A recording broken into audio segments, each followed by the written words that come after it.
اسلام، انت كنت خاطب مش كده؟ من سنتين تقريبا وتوفت يعني. لو خطيبتك موجودة دلوقتي معانا تحب توجه لها رسالة معينة؟ لو هي موجودة يعني موجودة دلوقتي وهتسمع أنا بقول إيه وكده، يعني هقول لها إن هي وحشتني وإن الحياة من غيرها وحشة أكيد وكده يعني. انت ليه ما حاولتش ترتب؟ وهسألها هي ليه مشيت. هسألها ليه سابتني لوحدي. احنا ما كناش متفقين على كده.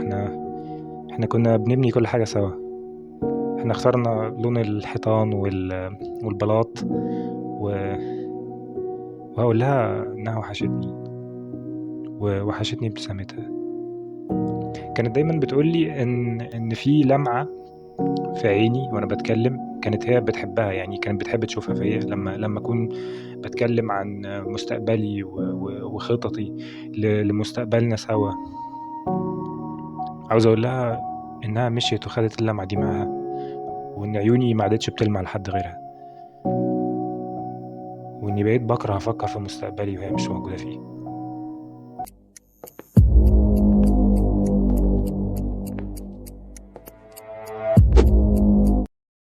الفقد شيء مؤلم جدا، خصوصا اللي بيكون بسبب الموت، لان وقتها انت ما بتبقاش فاهم تعمل ايه، وما بيكونش في ايدك حاجه تعملها اصلا، ومخك بيكون رافض يصدق ان خلاص كده الشخص اللي انا كنت بحبه، الشخص اللي انا كنت بهتم بيه وبيهتم بيا راح، ومش هسمع صوته او اشوفه تاني. في البدايه الحزن بيكون مغيم عليك زي سحابه كبيره من الحزن ماليه كيانك ومغطيه اي حاجه غيرها، لكن مع الوقت السحابه دي بتروح، الحزن بعدها بيجي في صوره موجات.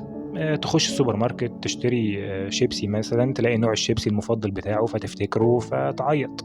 تكوني بتنضفي مثلا تحت السرير وتلاقي حاجة من حاجاته اللي ضايعة وكان بيدور عليها فتفتكري وتبدأي تنهاري. في البداية دماغنا بتكون رافضة تصدق، لدرجة انك لما تكوني في الشغل مثلا ويحصل لك موقف سخيف تقولي لنفسك انا لما اروح هحكي لفلان، وفلان ده يكون مات اصلا ومش موجود. ده بيحصل نتيجة ان دماغنا بيكون وقتها بيحاول يحمينا من الحزن، فيوهمك انه فلان لسه موجود وهتروحي البيت تلاقيه.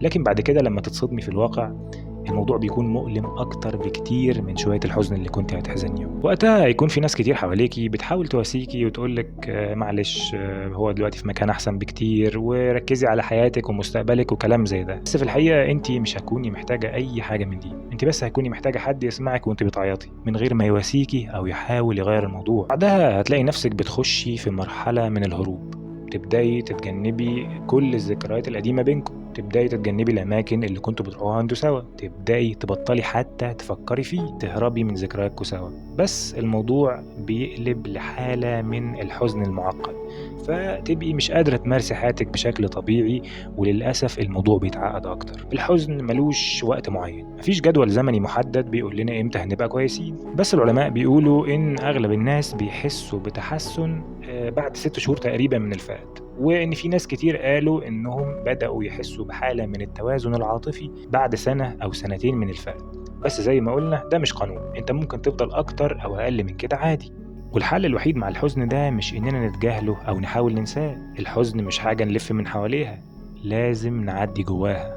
وفي مقولة بتقول إن الوقت بيشفي. المقولة دي مش حقيقية أوي، اللي بجد ممكن يشفي هو أنت بتعمل إيه خلال الوقت ده.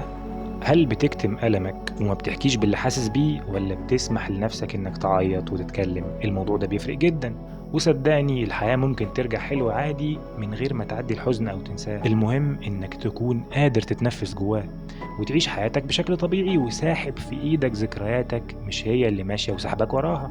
مراحل كتيرة هتمر بيها، إنكار وغضب ومساومة، أنا لو كنت عملت كذا ما كانش راح مني، واكتئاب، وأخيرا تقبل. وممكن تعدي بحاجات ترجعك لنقطة الصفر تاني، ذكرى وفاته، عيد ميلاده، ذكرى معينة بينكم، لكن شوية بشوية هتبقى أقوى. وفي النهاية أنت مش ضعيف، أنت إنسان جواك مشاعر وذكريات، وكل يوم بتعديه حتى لو بتعديه بصعوبة فهو إنجاز، وإحنا هنا جنبك وبندعمك وبنحبك حتى لو من بعيد.